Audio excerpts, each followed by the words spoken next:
It's jerky time again, and today we're going to be making sort of a tropical flavor jerky. It's going to be a pineapple ginger beef jerky, and it really is, for me, a 2-day process. I like to get everything done the day before, cutting it, marinating it, letting it soak in those flavors overnight, so tomorrow we can smoke some up out on the grill. So let's get started. First thing we need to do is get our marinade ready. We're starting with half a cup of soy sauce, a quarter cup of Worcestershire sauce, half a cup of pineapple juice, 3 tablespoons of ginger puree. I'm just using it straight out of a tube that it comes in. 1/2 cup of brown sugar, 2 teaspoons of kosher salt, 1 teaspoon of ground black pepper, 2 teaspoons of granulated garlic, and 1 teaspoon of chili powder. I'm going to mix this up. Want to make sure that brown sugar dissolves. All right, that's looking good. I'm going to put a lid on this, pop it in the refrigerator while we get our beef out here. Now, the beef I'm working with today is top round, often sold as London broil. I'm going to be working with 2 of these today. This is one of them. The total between the 2 of them is about 3 pounds. I've popped them both in the freezer for about 35 minutes to firm up. That makes it much easier to slice and get even slices. If you have a slicer, go ahead and break it out and do this. I have a slicer, but thing's a pain to clean, so I'm just going to do it the old-fashioned way with a knife. And as I cut them, I'm going to drop them into my jerky marinade container. I'm probably going for about a 1/4 inch to 1/8 inch thick, about like that thickness.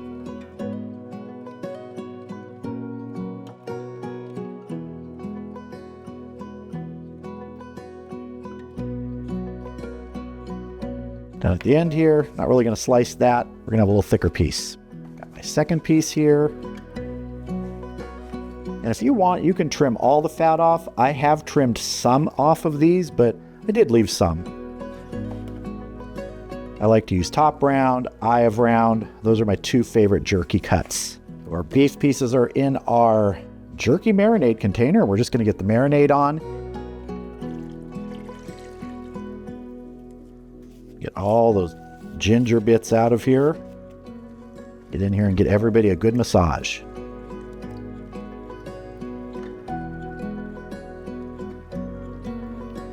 All right, I'm going to pop the lid on this. It's going to go in the refrigerator overnight. Probably 2 or 3 times between now and tomorrow, I'm going to mix it up just to help redistribute the beef in the container so everybody gets an even coating of the marinade. And tomorrow I'll see you back here when we rack this up to get it out to the grill.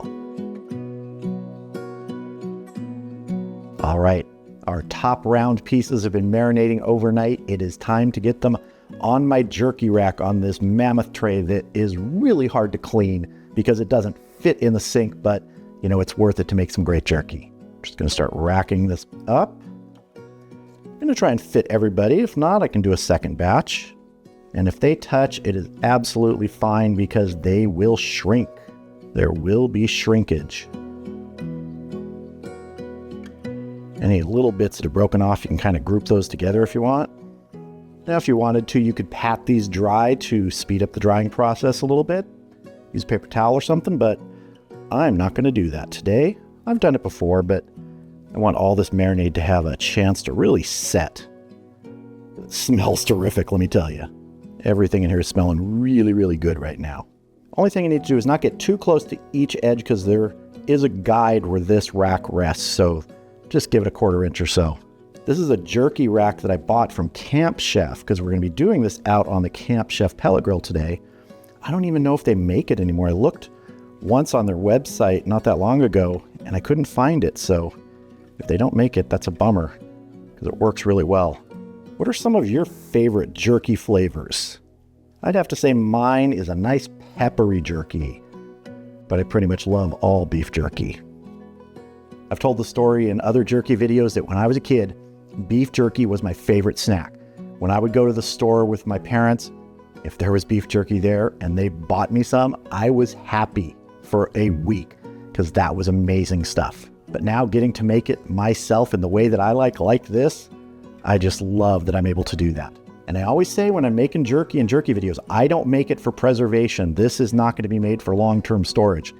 I like it a little bit less dry than jerky that's made for preservation. So once this is done, it's going in the refrigerator, but it's gone within a few days. Everybody in my house just sort of gobbles it up. So if you're looking for a way to make jerky for preservation, there are a lot of other videos on YouTube on how to do that. I just don't make it that way. I've got a little bit extra here. I'm just going to grab another little rack. So we'll have a couple of racks out there. I used to have multiple of these jerky racks, but one of them unfortunately broke. Totally not my fault. I totally did not drop something heavy on it when I was putting it away. Completely not my fault. I think we're just going to make it. Getting everybody on this second rack here. I'm ready to get this jerky going, so let's head out to the grill. All right, the Camp Chef Woodwind Wi-Fi 24 is up to temp. My target today is 160 degrees with a smoke setting of 2. On this unit, you can adjust the smoke setting from 1 to 10, 9, something like that. I always find that 1 to 4 works best. The higher you get, the more temp swings you get, but sometimes that's fine. For the pellets today, I'm burning a mix of hickory and cherry. So let's go ahead and get our 2 racks on, and I'll show you how I set up for that second little rack. I just put a couple Weber charcoal baskets in here that I can rest that lower rack on the small one, while the larger one goes up in these guides. I have a little bit of foil down there to catch excess drips.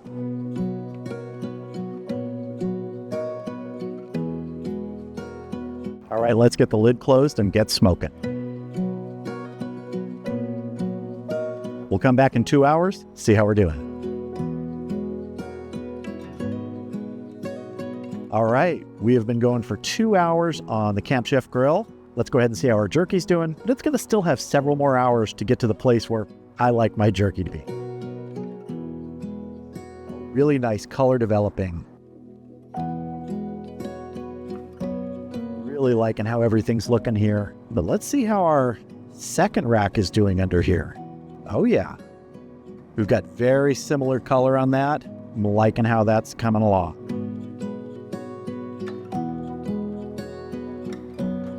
So we're gonna let that go for another 2 hours, and that's about the point when I usually start to see it looking a lot like the jerky that I want.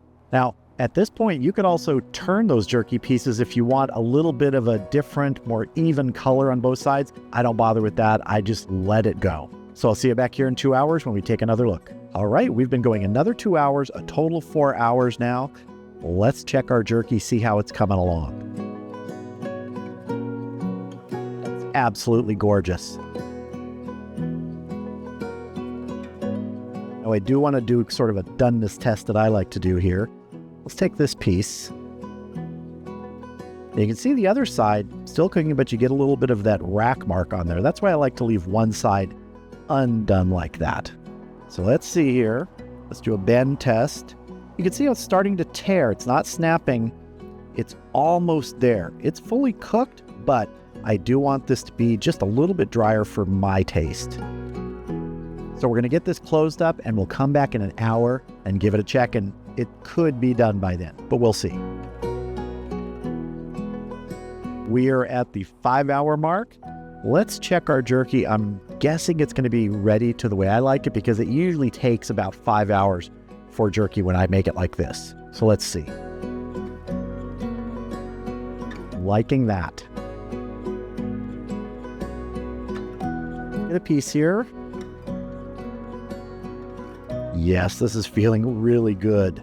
Oh, that is ready. That's the way I like it. I'm going to get this off of here, let it cool down for maybe 15 minutes, and then we'll have a taste inside. All right, here it is. A nice pile of beef jerky from the batch that I made.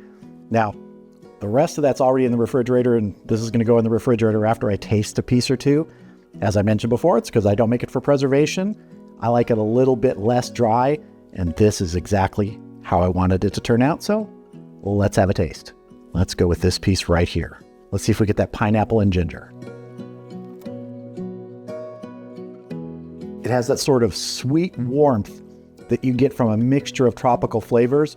I know that ginger is not necessarily a tropical flavor, but it complements things like mango, pineapple, other sort of tropical fruits. I think it works really well, and here it's killer. For me, just the right amount of pull, as you can see there. Good chew on it, not too dry. Now, I've had very dry beef jerky that I enjoy, but I just prefer to make it this way. I think it retains a little bit more of the marinade flavor after. And the taste, the texture always takes me back to that feeling when I was a kid and having that snack that I just loved. But now I can make it myself.